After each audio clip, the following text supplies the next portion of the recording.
Welcome to the Slade Ham Experiment. My guest on this episode is Tod Waters, artist, musician, clothing designer to the stars, and by stars, I mean stars. Vince Neil, Prince, Alice Cooper, Britney Spears, Christina Aguilera, Pink. The list literally goes on and on. He's one of my favorite designers as well. His art will be on display at Hardy & Nance, a studio right here in Houston, Texas, March 31st and April 1st. All kinds of creepy, cool creations, including stuff from a Clive Barker production and some of the clothes worn by Vince Neil himself, and a lot of hand-drawn art. It's going to be a spectacular gallery. I encourage you to go out to Hardy & Nance and see my guest, Tod Waters. This episode is spectacular. We talk a lot about how he got from where he started to where he is now, where some of these ideas come from, and how you too could possibly, maybe, I don't know, tap into that same weird creative nebula that he and I both believe is accessible to anybody who's willing to do the work. Please enjoy this conversation with Tod Waters on the Slade Ham Experiment. If you picture this, the first thing I was messing around with, I left it at her house because I didn't even have a sewing machine. Oh, wow. And so Lenny Kravitz's stylist came in and was like, hey, man, what, these vests with these crazy, like, glittery cobras and weird stuff all over it. Like, how much are they? And I remember she called me up. She has, like, a heavy New York accent. She was just like, hey, how much do you want for these vests, you know, or whatever? And I was like, I don't know, $80 each or something. And then I could hear her. She was like, they're $500 each. Wow. And he brought, like, 3 or 4 of them. And I was like, oh, my God, that was my rent for like 3 months. And she was just like, boop. What an incredible turn. Did you have a style at that point, or was this just kind of a, how would you describe what you currently do with clothing? Distress seems like an understatement. Yeah, well, I think what was happening at the time, and I still like to do it, it was kind of like whatever I could find. Mm-hmm. So at the time, I think the vest that Lenny Kravitz got was all pants. You know, I'd tear pants apart and kind of put it back together into a vest. So it was like really, it looked like someone who knew zero about what they were doing made it, but somehow people liked it, you know, for some reason. Well, the magic of that, I think, is, and this is, I only come back to how I know things work, and they all come back to story and stand up, and that's my metaphor for everything. But when you're working on an idea, you try to explode it into as many pieces as you can, and then explode something else into as many pieces as you can, and then sort of reshuffle those pieces to see where they go back together. So if I'm writing a joke about a dog, it's not just, oh, I've got this dog. You go, well, what are all the things that have to do with dogs? Well, there's dogs, and there's feeding dogs, and there's boarding school, and there's training dogs, and dogs bite, and you get to all these pieces. Okay. And then you think about another scenario, like living with your significant other, and you think of all the pieces that are there, right? The mess in the bathroom, or how clothes may be left out, or the things they do. And you grip hold of the similarities. You find two sort of pieces, and you can write and I'm making all of this off the spot, but you can then write a joke that equates maybe that dog to living with a significant other or something. Right. And you only get there by blowing it into all these pieces and then putting them back together in a creative way. And I guess my question is, how intentional is that on your part? Or is there just, I got a lot of cool shit and I'm just going to... Yeah, it's about, like, you know, found objects. So, like, it's like you're a weirdo. I'm like kind of like a weirdo trinket collector. Like, you find part of a pant leg that you just like this one little kind of like square of fabric you really like, and you're like, this might be good on a vest. And then you have to find, like, where's all the neighbors? Like, what else would be on this vest? And that's why I have so much crap, you know, everywhere, because you have to, like, it's really tedious, but, you know, you have to go through there and find, like, oh, okay, this guy lives with this guy, and so everything's like cut and paste for the most part, like a collage. So similarly to writing, like, you have a huge selection of, like, verbiage or whatever, or imagery words and adjectives and nouns, and you're like, I have to put it in a certain order to get everything to kind of work out, and you know, whatever that is in my brain that decides that this is now acceptable or finished or whatever. It's just, man, like when you see some of the stuff at the art show, it just takes a while. It takes a while. It's like a lot of little pieces. Can you work something to death Like, how do you know? And I guess when you're working with something as chaotic as what you do, right? There's a lot of moving pieces. I listed a lot of stuff in the intro, but Motley Crüe, Poison, Johnny Depp, these sorts of people wearing your clothes, and there's a lot of moving parts to them. And at some point, do you stop and go, this is too much, I went too far, this feels right? Is it intuitive? Is it something you design beforehand and build towards, or does it kind of form itself? It kind of depends, because I've been really lucky to work like in two ways. Like depending on who the client is, like I'm going to do a bunch of drawings and stuff. So Vince Neil, be like, hey, we're, on the last tour, they're like, we're all doing kimonos. And so what they had is they also had all these graphics that I got from Nikki, which was like their pretend Japanese. They call it like Crüe kanji. Because they didn't want to accidentally use something that was going to say like, like chicken lover or something weird on their sleeve.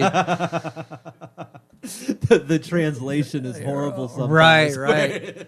So I knew that kind of what the elements were, and I knew like that he wanted a kimono and he wanted a vest and all that. So then like those parameters, I can just go ahead and do my drawings and all that kind of stuff. So when I tend to do stuff more for fun, right, like more my stuff, it's just like probably more like the Chotsky. Like I have these like little bits and pieces everywhere that I'm like, okay, let's see what's gonna happen, and so it can be kind of drawn out and torturous, but for the most part, clients, I think they really appreciate getting like some drawings. Yeah.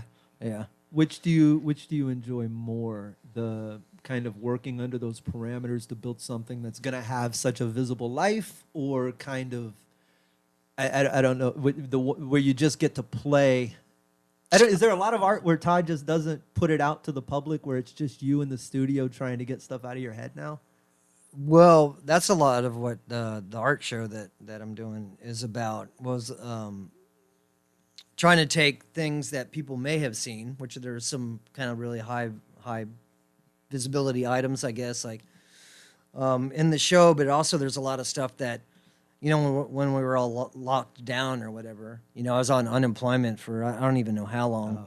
If you're an luckily, that stretch. Yeah. And I just started doing a lot of these pencil drawings, and this,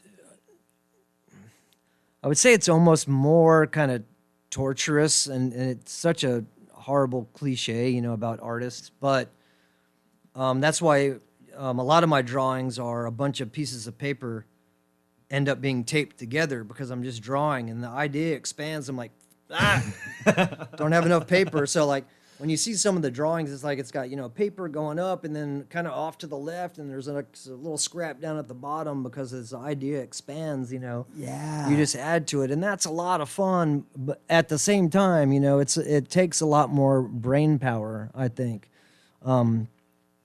The other stuff, I think, because working with, for instance, Vince Neil again for so many years, like I can know, like, okay, this is about the parameter of cuckoo that we go with this, and then like putting more ideas onto it. It's like it's not really for stage, for instance. It's like we don't need more stuff. I mean, he's already moving, and then the lights amplify like all the parts of the costume as well. Yeah, you've got to take all that into account and consider that it's probably being viewed by most people from X distance, and not everybody's able to see it up close. And I'm sure there's detail that gets obscured, and you can put too much and it looks muddy. And I didn't even think about.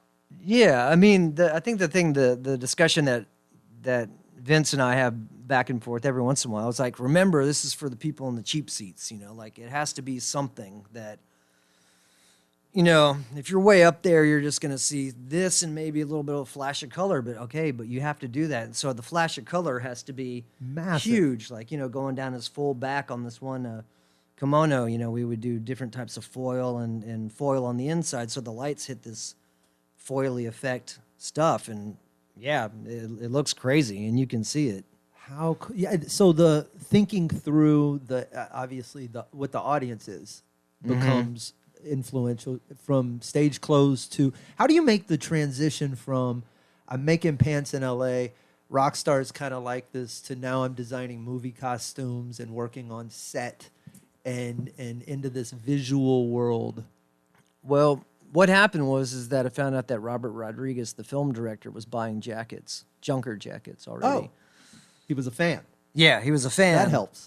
Yeah. Yeah, the thing that did not help is that the guy that owned the store that was selling Robert Rodriguez the jackets was not going to tell me jack crap about how to get in touch with him. But very, very, very luckily at the time, I used to have a business partner in Junker. She knew a makeup artist. She called the makeup artist. The makeup artist happened to be doing Jessica Alba's makeup at that moment.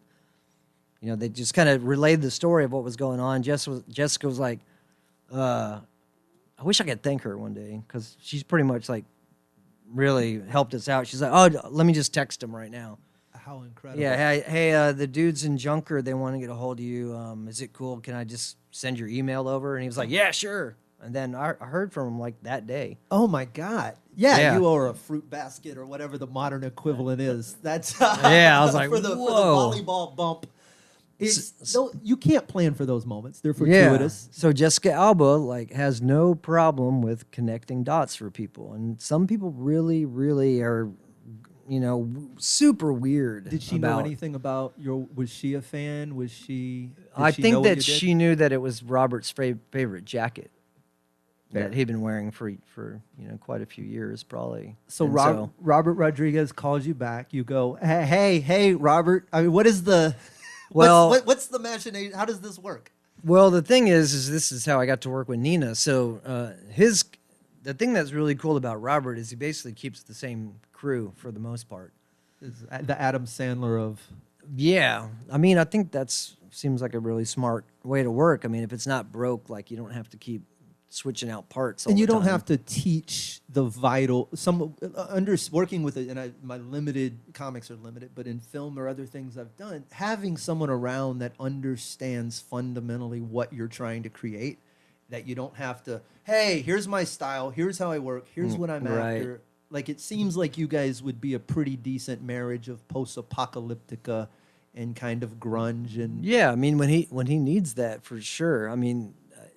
I think what you're saying, is like you already have like the shorthand is very shorthanded now because these people have already been working with you for a while. Yeah. So you know like how to show them the stuff that's probably going to get, accepted. You don't want to spend a bunch of time on the other stuff, but you do want to give people choices. So, but luckily for me, he was just like, look, because I was like, dude, I want to work in movies. I want to, blah, blah, blah. He's like, well, what you got to do is you got to go meet with Nina Proctor.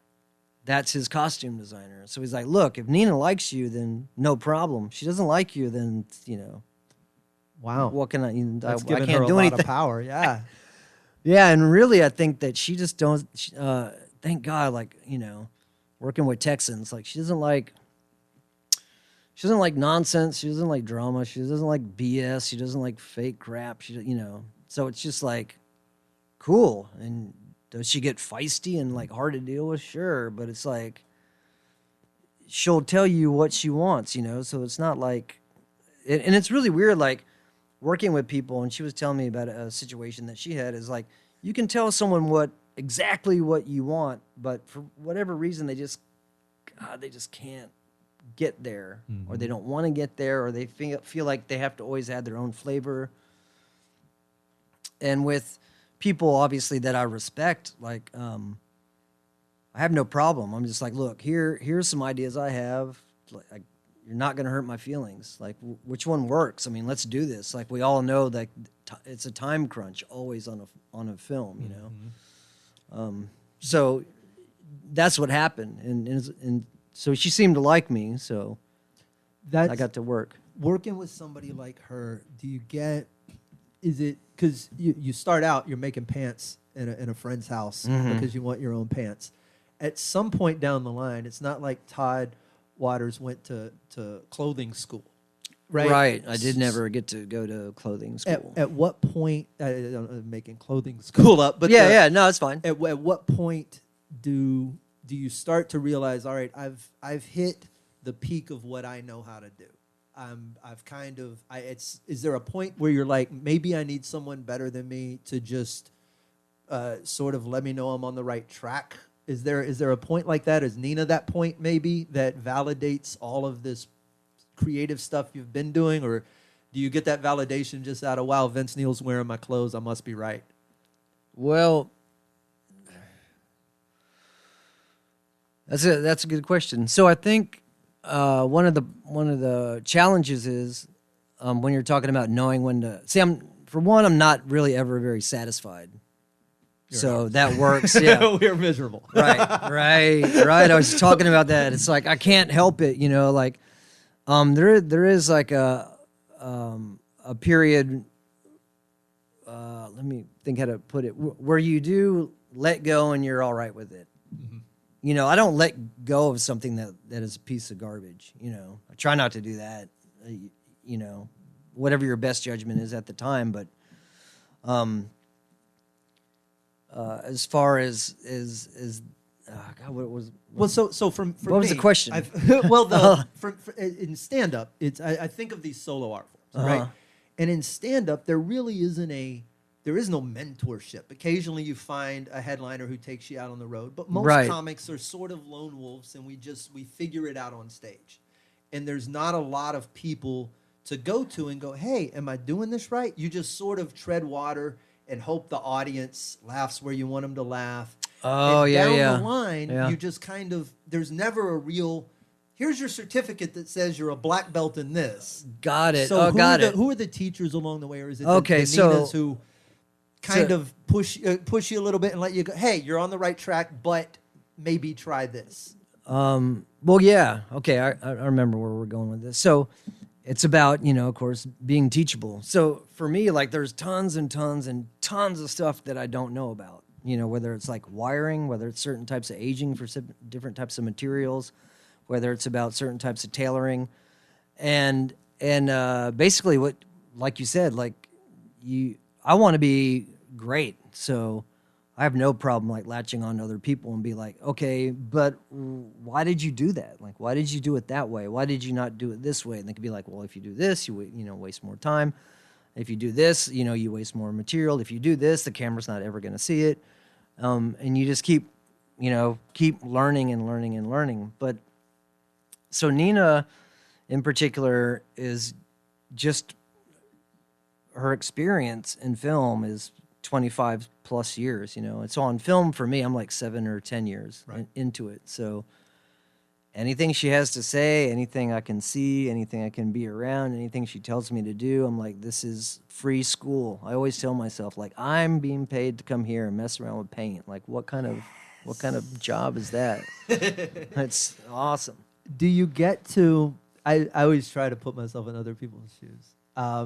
When you're working on set or for a character or something like that, are there elements of story to it where you go, I'm going to put this gash across here and maybe no one else is ever going to know why, but here's my own private, this is what happened to this guy and that's why that's on his jacket. Yeah. Well, it just kind of depends. We were talking about Star Wars beforehand. Yeah. We're both big fans. And I remember, I can't remember who the costume designer was. I think Joe Johnston, the guy who designed Boba Fett's costume. Yeah, that was Joe Johnston, and I think, God, what's the actual costumer's name? I can't remember. That I don't know.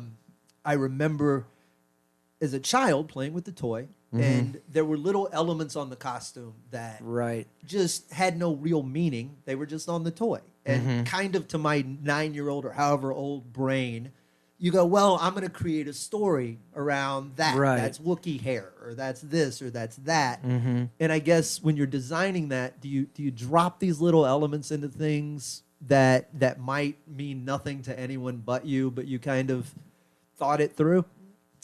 Not so much. I mean, I guess it kind of works two ways. So for instance, if I'm doing my own stuff, there's just this overall aging that I love to do to stuff. And that within itself should try to tell some kind of story that is up for the viewer to figure it out, not for me to figure it out. You know what I'm saying? Fair.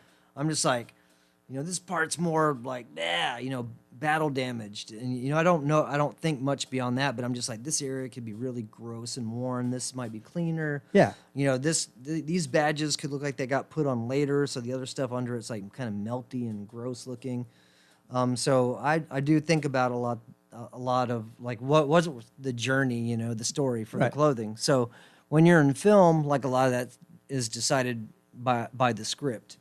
So for instance, in when we were doing Alita, it was really cool that we decided as Dr. Ito, one of the characters, as his jacket moved through the film, and because he was a surgeon, and because he was also like a bounty hunter, undercover bounty hunter at night, we would just keep adding these patches. But all the patches had to be like, you know, riveted on really nicely or stitched really perfectly because he's Yeah. a surgeon. So he was fixing all of his stuff, but in a way that would have been like how his character would have done that. So that was cool. Like that was some stuff we got to mess with.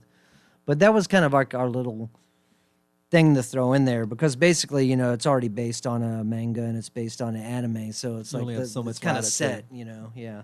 Were you you were in Alita Battle Angel also Yeah, as a motorball Yeah. participant? Yeah, as a guy called Exploder. I had like the big rocket fireball shooting arm thing on. Were you excited to do that? How does that come? How does somebody just casually end up in were you just there one day and Robert goes, "Hey, let's mocap your face"? No, it was awesome because so movies come about like in a really haphazard way sometimes. So a lot of times the negotiation with the people is going on, and you don't even have their sizes because they may be negotiating with 2 or 3 or 7 different actors.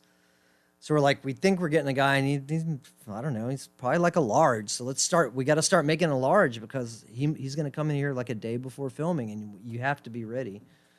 So I happen to know like what was happening with a bunch of the people, and I kept asking about Exploder because he was my favorite character, and he had really cool like pre-production artwork that came from I think James Cameron's people. Oh wow! And I was like, I want to be that guy, and so time kept moving. They didn't have anybody, and so I just started bothering Robert, like you know, and I mean it could have gone like really wrong, like texting a guy in the middle of filming a huge movie, but I'm like, That's dude. balls. Okay, there's something that Ridley Scott said that I think about. And it's like, look, you can be aggressive and persistent without being rude. You know, I'm paraphrasing. Right. But I was like, okay, look, this is something that I want to do. I need to make it perfectly clear that I think I'm capable and that I do want to do this. And so I was like, dude, I want to do it. Leia, I want to wear the cap. I want to get on the weird makeup. It was like such a thrill to like wear like prosthetics and have the makeup people painting my hands all dirty. Like that stuff I dreamed of like as a kid, you know, being into Tom Savini and Dick Smith and following all these movies. Like I'm in a makeup chair. I'm getting prosthetics. Like I'm going to put on weird gray pajamas, you know, and get scanned. And like, that was a dream come true, man. Isn't it for a kid who's grown up on these sorts of films? Yeah. Who's done it? Who's done it properly? When you look at costumes all the way back, I'm guessing based on some of your stylistic choices, they're probably similar to mine. But where do you look up and you go, that they just fucking nailed it? Well, I mean, you know, there's God, what's his name? Like, I'm totally brain farting on these two guys that I love. So there was the guy that did the first Dune was named I don't know. The guy that did Star Wars and Alien was a military specialist, a guy, an English dude who now I can't remember his name. So Dune was, let's see, Jacqueline West and Bob Morgan, or was this the new one? No. The old Dune was Bob Ringwood, I think.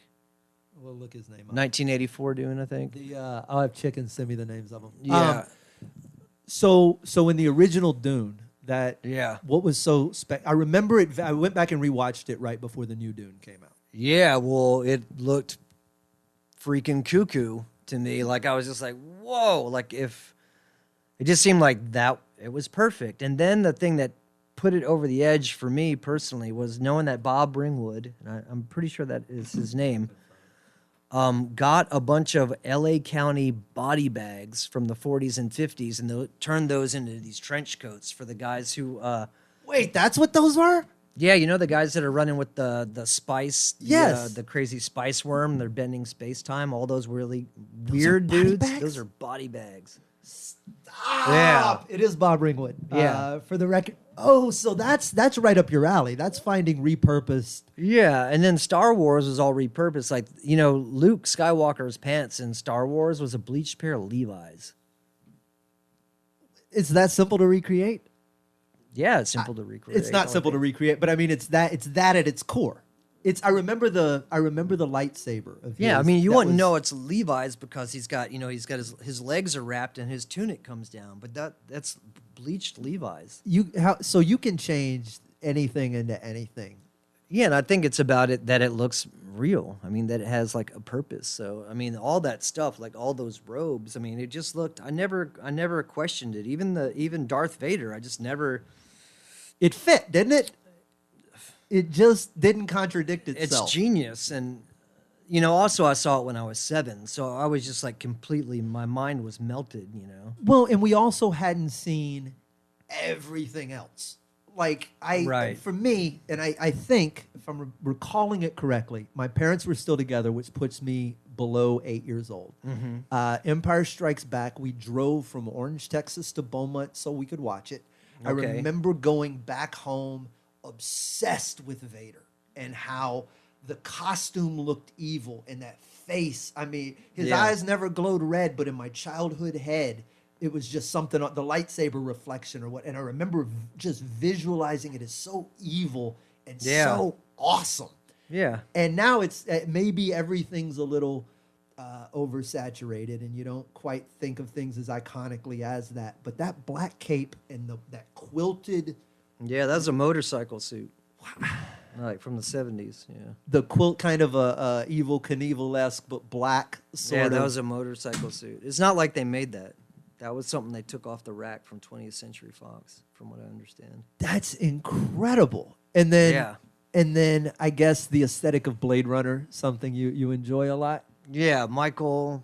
Ah, God, I've been probably drinking too much energy drinks. We have to figure out his name and the guy from Star Wars, because Star Wars did Alien and he also did Outland. So Michael Kaplan was Michael the Kaplan. costume designer Yeah, he did for the Blade Force Runner. Awakens, I believe, also. And then who Star did- Wars is, God, it's killing me right now. We'll look it up. Yeah, please. The original John Molo? Is that a different Yep, guy? There he John is. Mallow. Yeah, because he also did he did Star Wars. He did Event Horizon. He did Outland. He did Alien. Oh wow! If you look at all those, you're gonna see duct tape and shit around. You're also gonna see like the way he patches up stuff because he's also a military historian. So like all these patches and stuff, like it looks natural. It's not like overdone, When you see like people wearing rock and roll clothes and someone has just douchily put a bunch of patches on there, it looks awful. Well, that's the intent. I guess I'm so curious about is that it's the stuff that looks like a bucket of everything was dumped on the table, Right. And in fact, it's all meticulously laid for balance and purpose, and that's the part of art that fascinates me, where the chaos is so intentional. Yeah, I mean, yeah, I think it has to be in your DNA somewhat, like if it's not you to make like some rock and roll vest, it's probably not going to look rock and roll, I guess. That's why you need a Tod Waters. Yeah, I mean, I'm one of many, but yeah, I mean, you should have someone that's got that in their system somewhere. What does your music background, and you still front, is Die Fast still together? Well, I'm trying to find people right now. I think I got some great guys. We just got, I think we're going to try to have another practice on the weekend. Okay. Well, I've seen you perform. You are a mind-numbingly aggressive frontman. Yeah. Sometimes I'm older now. Age gets you. But I'm a good mutual friend of ours told me to ask you. I guess it would have been back in the Spunk days. Sam Damaris, another comedian and Yeah, Sam. He told me I'd be remiss if I didn't ask you about almost burning down Fitzgerald's. Oh, we almost burned down a couple places, but Fitzgerald's a legendary music venue in Houston, Texas. Yeah. Now a parking lot. Yeah. But I can't count the number of shows I watched there. It was a rickety, built by sticks sort of beach house of a venue. Right, right. I could explain well, it. I mean, the broad answer is like we were like this is all pre anything bad happening. What was it? Great White. Yeah, Great White. So we would get our own gunpowder and our own rocket igniters, and we would made all of our own pyro. So at Blue Iguana? Yeah, we blew a hole in the stage. At Fitzgerald's, we shot sparks like up into the roof because they had like I think some conduit they had taken down, so there's a hole.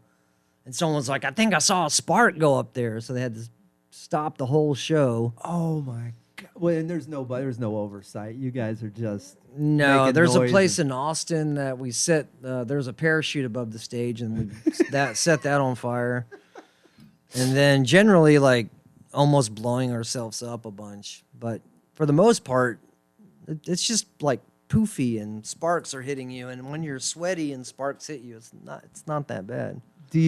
Are you in a different place when you're up there as a singer than you are when you're in the studio? Are you flexing different? Yeah, because you can't do what someone, I personally, I can't do what I do on stage and take that anywhere else because you'll be kicked out of places left and right. Like there's a time and a place for that kind of like nonsense that's going to happen. I feel bad for people who don't have that as a potential outlet. I think about how the screaming and yelling I would do trapped in an office or something of that nature, and just knowing that, well, when I leave here, I got to go home to the wife and kids, and when I leave that, I got to go back to the job. And the TikTok. Can you imagine? Like, yes, sir. Yes, sir. Yes, sir. Yes, sir. Your whole was day. That never on the table for you? Well, when I was young, I had jobs, like regular jobs, but it's just like, I don't know. When did you hit the point where you go, I can't go back through that door? It was in Houston. I remember specifically, I was like, I'm not working for these MFers anymore. I was working for this guy cleaning carpets, like with the big carpet cleaning thing. Mm-hmm. And he was just I just didn't like the dude. And one day we were over off of Richmond and maybe it's Dunleavy, somewhere over there. Anyway, we're at that Taco Bell. And he's talking to me about banana, and he's eating a burrito, and I'm looking at his mouth, and he had a mustache, and there's like cream and cheese on. I'm just like, I'm done. Yeah, no way. If I look at someone's mouth doing all that disgusting stuff, it's going to be when I'm doing a job that I like doing, not this crap. Totally fair. Yeah. I'll ask some advice for some of the artists watching, but you've lived those places now. You've done LA, mm-hmm. you've done Houston, mm-hmm. you've been creative in all spaces in between. Yeah. What are the pros and cons of trying to be artistic from here versus from Houston? I really don't know, because I would say I'm going to learn about what it is to be artistic from Houston as far as visual arts. Band stuff, I feel like I did it, but I want to make sure that I can do it again. So it's really hard to say, because obviously time has passed. In LA, like once again, I was like super lucky, because people are like, man, it's really hard to get anywhere here, and it's all who you know. And I guess it was because that girl like helped me out so much. So I think the main adventure is, I should come back when I feel like I have a better grip on it, because I at least want to play. I want to get through the art show, mm-hmm. for one, and I definitely want to play some rock shows and see how that goes, and try to start figuring out how it's gonna work or not work here. I think there's something, this is my own experience, to saying yes to a lot of stuff young in your career, mm-hmm. to just taking the risk, not know. And I think not having a plan mm-hmm. has been one of the most beneficial things to the early part of my career. Right. So you have enough experience, you have enough ingredients in the pot to realize you might be cooking something. Yeah, right. I guess is the best way to put it. And then you can sort of, like you're saying, all right, well, if I go back to LA, it's not with a backpack full of hope and maybe. It's right. I'm going for this purpose. I'm doing this with the band, and I'm doing this to get in front of these people, and I'm doing it with a plan versus that first haphazard way I lived probably my entire life. But that haphazard way of living is what gave me all of the ingredients for so it's a right, because you can plan yourself into a corner. Like, definitely you can plan God, someone was explaining it really well. It's like and I do this to myself on certain things too. You can be like, okay, well, I want to make this cool mask. Oh man, well, now I got to buy a mannequin head, and then I got to go get this, and then it's like, wait a minute. Figure out what you can do, like right now, because you're in your studio. Like, for me, like, I try to get in there and stay in there. Like, as soon as I think, like, oh man, I need a hairdryer or whatever it is I need for like my project, it's like you get out of that thing, you know. I think it's just, and another problem I have, forcing myself to start and finish something. Like this art show was a challenge I gave myself. No one asked me to do an art show. of course. They don't care, believe me, you know. So I was like, well, what do I want to do? And I was like, I have all this stuff. I have all these drawings. It's like, for this art show, I literally don't have to build barely anything. Because it's all there. Stuff. No one's seen it, you know. Some of the stuff people have seen, but a lot of the drawings, like, unless you follow me on Instagram and watch my feeds, like, you haven't seen any of this stuff. Wow. So I'm like, okay, you have a plan. You're going to do an art show. You realize that there's going to be a lot of work, but at least a lot of work part's not going to be making the artwork, which is, man, I would be dead by now. And then it seems like people are interested. You know, I've done some TV, and I did radio, and now I'm doing this cool show, and then I think I might go on channel 39 or 26 or something. You're curating the best of what you've done over the last 2 decades. In my opinion, yeah. But that's something in its own right. I think an artist putting together their best work the same way a writer putting an anthology together or something else, we owe it to ourselves. To put a stand-up comic has to put out a special every X, or you don't really have a career. We just did a bunch of shit, and it didn't really do anything. Yeah. So I think sitting down and taking the time to put this together and go, hey, in 2023, this is what I was. That's huge. It's something, yeah. I mean, I look at it and I'm amazed. Like, it's really weird that I don't have like this kind of, I don't have like a weird, trying to think how to describe it. I don't, some people are like really in love with the work that they've done, you know, and they're just like, it's their baby. And, you know, when I did this drawing, I was like, you know, it's like, honestly, I don't barely remember any of this stuff. I think that's the place to stay, because this comes back, if you're fixated on the end result, right? If you're fixated on what this piece of art you built gets when you push it out into the world, right? You're hanging your hat on something you have zero control over. I don't know what anyone's gonna say when I shove it out there, but I know how important the process of making it is to me.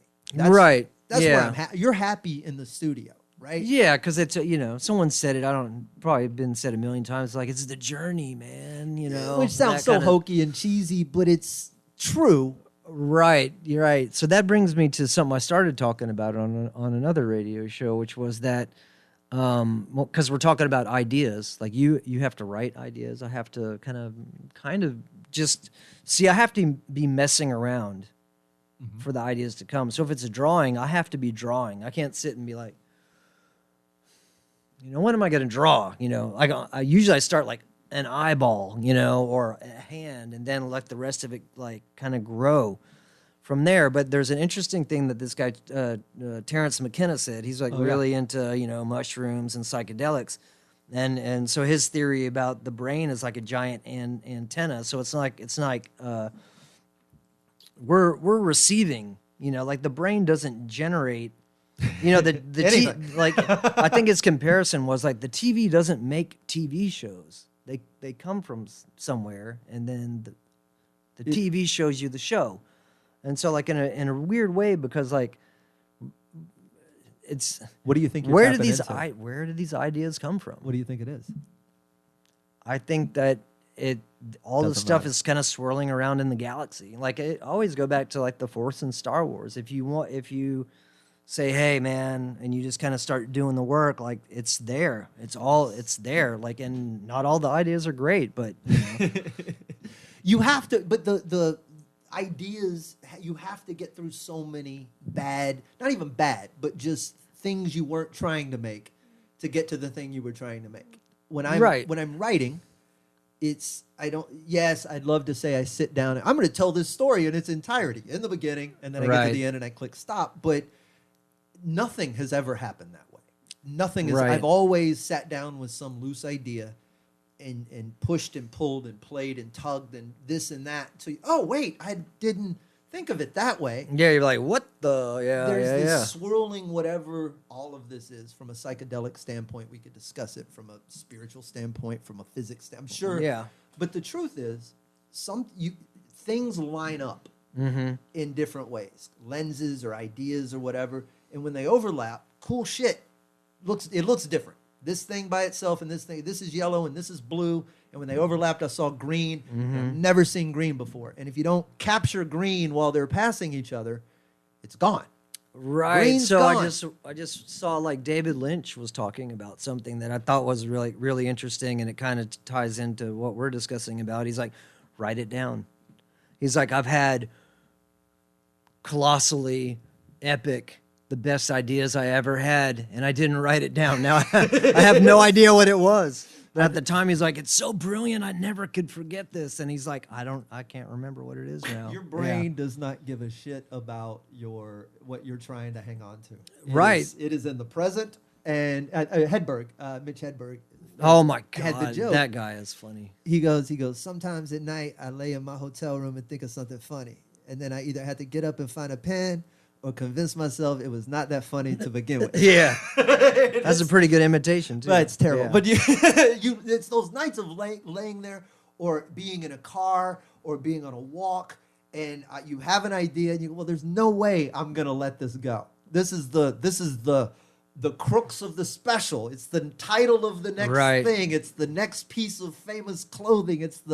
And you get home and you go, I have no idea. Right. So that's why I believe in the Terence McKenna theory, kind of like you have this antenna and like these ideas will fly into your brain, but they're not yours to hold on to. So if you want to hold on to it, note yourself on your phone, call somebody, write it down. I have a pencil I was writing on like part of a pizza box or something in my van like yesterday. I'm like, yeah, these are lyrics. Like, if you don't write this down, you can kiss it goodbye, buddy. Can you do anything to tune that antenna along the way? Are there ways you can make yourself more receptive, ways you can be more aware of those moments when they happen, or is it just...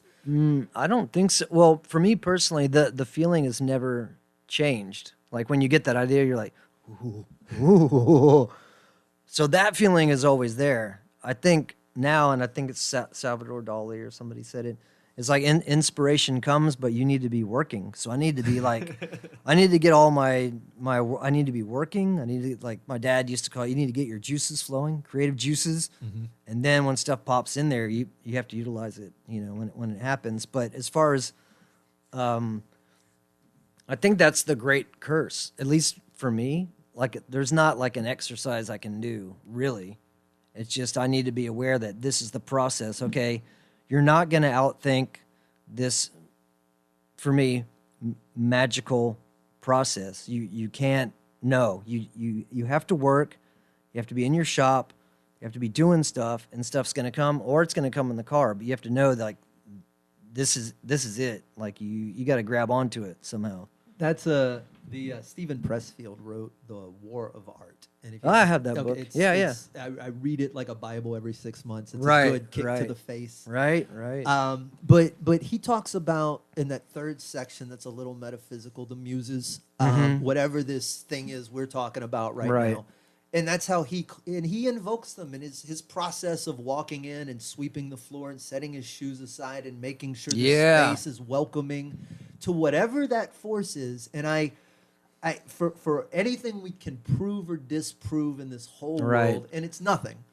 I know the commonality, the language we're speaking, having never really talked about that before. Right. To hear all these other artists say similar stuff, you just stop and you go, okay, maybe I don't need to know all the details. Maybe I don't need all the backstory to know that if this, then that. If I show up and I pick up the axe and I start chopping wood, cabins get built. And that's sort of enough for me, I think. Yeah, I think the thing I took away from his book, I'm pretty sure this is from his book. He's like, I'm a writer. No matter what, I'm in the office from this time to this time, and I'm going to sit there with my typewriter, and I'm going to write or I'm not going to write. But I'm there ready to do something, So you have to have it, like I go into my shop, whether I have an idea or I don't have an idea. I'm fighting, I have a 4.5-year-old, so it's rough. It's rough, because you can have... I'm like, Dad has to go to the shop. Luckily, my shop is in the backyard. Like, you're reachable. But I have to tell her, like, look, I'm going to work. I know, like, but I have to do. You have to let me. I have to do this. It's hard to explain when there's not an office to go to per se, and there's not X amount of work that where you're like, well, I did all those taxes. Look. Right. It's because you can go into the studio and you can come out 4 hours later and nothing might have happened. Yeah, especially because if you don't have a job or like a work assignment, people are thinking you're just in there jacking around. It's like, look, I'm trying. Like, and so the other thing I think I'm trying to prove with this art show, hopefully, is that I can make money off this stuff that I'm doing, like the paper and the pencil and the paint and the other stuff. The actual, a medium. The actual art. That's physical stuff that people can hang on a wall that isn't, That is not clothing. Correct. Yeah. Something that's a little more fine art in that regard. I say fine art as in you'd put a frame around it. Yeah. Because, I mean, like, I think about, like, the arc, because when you think back, like, most people, like, I'm 55, so, like, I'm like, whew, man, there's 4 or 5 lifetimes in there, like kind of sections, Yeah, eras. And I'm like, okay, look, I have to plan for the era where my legs are not going to be working very well. And so I have to reduce the things that I can do to pretty much things that I can do completely by myself in whatever my studio environment is, because what happens if my eyes aren't great and I can't drive? What happens if my legs don't work and I can't really walk? And I'm going to have like a, sit down in a chair, comfy chair all day, or, like trying to make sure that I'm moving forward with a plan that boils everything down to utilizing mostly my imagination, what I can do with my hands directly, like what's right in front of me. So like I'm keep trying to like kind of pare it down, like, okay, and also I'm trying to write. So I'm like, okay, if I can't paint and I can't see, like maybe I could still type, like what can I keep doing? What's the dream future if all the pieces fall in place and Tod Waters gets to do what he wants to do that makes him the happiest? What's the future look like? Well, I don't know if it would make me the happiest. In my pretend, I want to make a full-on crazy movie. That's what I want to do.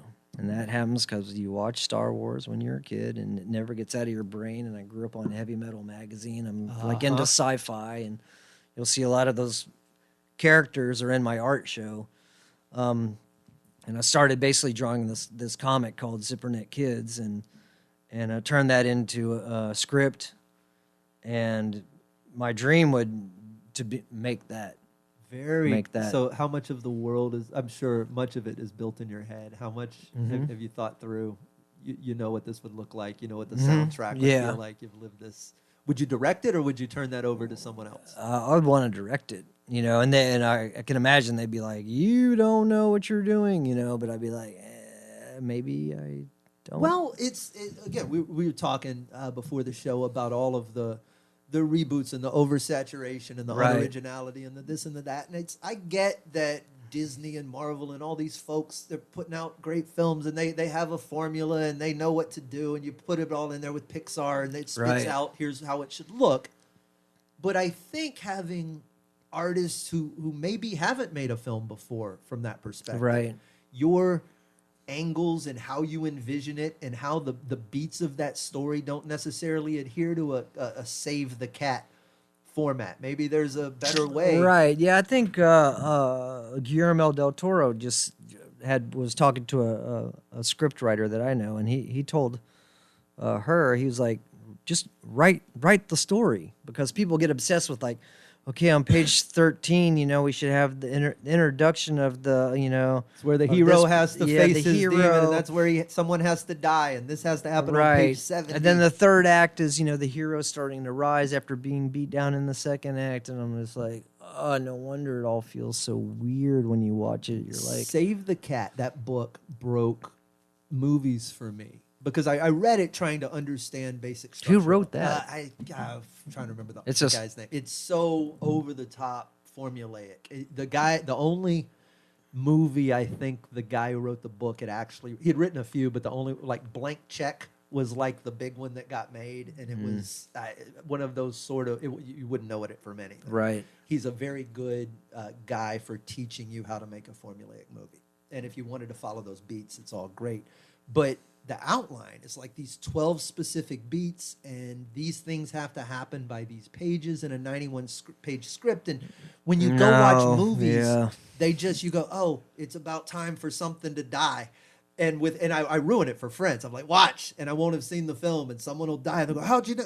Because it's checking all the boxes on its way to boredom. Yeah, there's a script writer I talked to in L.A., and he was the one who was telling me all that. He's like, on page 13, you need to introduce the foil, or I'm just like, I'm like, what? Wait, what? All you guys are sitting around with the same thing, like working on the same idea? They're putting the brackets around the same parts of the story, and life doesn't necessarily work like that. So I made a script that, I made sure, like, in the starting, this happens, like this straight out of the gate, like I'm gonna mess with people big time. Well, I'm excited to see what it looks like. I'm going to we'll do this episode, and I'll just get it out by Friday. And, okay. It'll get some this way we'll get some promotion behind the show. Oh, tomorrow, Friday? Yeah. Rad. We'll just put it out tomorrow. It's okay. easy to do. Okay. If you could, and I'll ask you this before we leave. If there's artists out there, wherever they are on their curve, right, completely happy and professional, all the way down at the bottom, What's Tod Waters' advice? What would you say to someone that might get them moving where they might be stuck? Well, it sounds really cheesy, but try to trust yourself. Try to. Because like pretty much what we talked about, all these formulas and this, and you think you have to do it this way, and you think you have to do it that way. Just do your thing. Do your thing. Like, another thing I try to do is not look at a bunch of stuff. Like, you just do your thing. Try to do it every day if possible.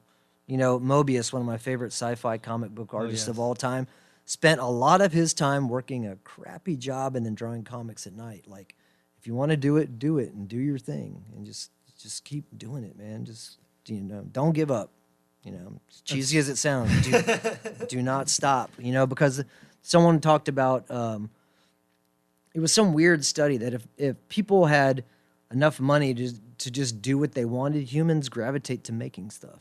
Isn't it what we do? That's what we do. We don't go to an office and like blippity blop around. We would, if we had disposable income, we'd sit around. We'd just maybe you would like to arrange flowers. Maybe you'd be a gardener, but you'd be working with your hands and doing something. I think it's what we naturally do gravitate to. Even if you look back at like the old Roman Empire, part of the impetus for getting, grain and bread to all of the people was so that they could make goods and improve the wealth of the Roman Empire. And a lot of that came in the form of art and pottery and tiles and all these other things that exporting at the time.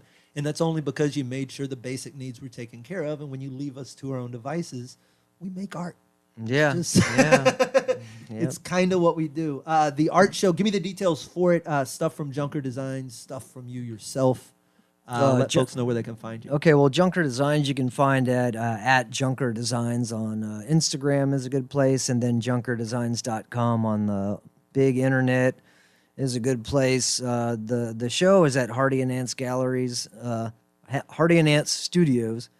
A good friend, Claire, for like 30 plus years, she runs it. It's artist owned and operated, and it's over on, I think it's, I don't know what the address is, 904 Hardy, I think. I can put it in the show notes. Yeah, Hardy and yeah. Ants So Studios. yeah, I don't even have a flyer. Like that's how cuckoo I am. Well, it's going to showcase some of your favorite work at the very least. And Yeah, some of what I think is some of my best pencil drawings and some of the best costumes and some of the best paintings, I think. I think that's very cool, and I think the fact that some of it is bled off of the original page onto other pages is just indicative of the way you think and the way you create, and I think that's a cool way to sort of showcase all of those things. It was Neil Gaiman who said he locks himself in a room and he doesn't have to write, but he's not allowed to do anything else during that period. Okay. And that one hit me where it's, okay, I can, these 3 hours, you don't have to write this book, you don't have to write this show, but you can't internet it or PlayStation it or Right. fuck off and do the other stuff you've Right. been doing. Yeah. Lock yourself in, do the work. Todd, I'm excited to see what you're up to. I'm glad to see you're well and healthy. It's always good to catch You up too. with you, my friend. I appreciate it. Cheers. Cheers. To another episode of the Slade Ham Experiment. My guest, Tod Waters.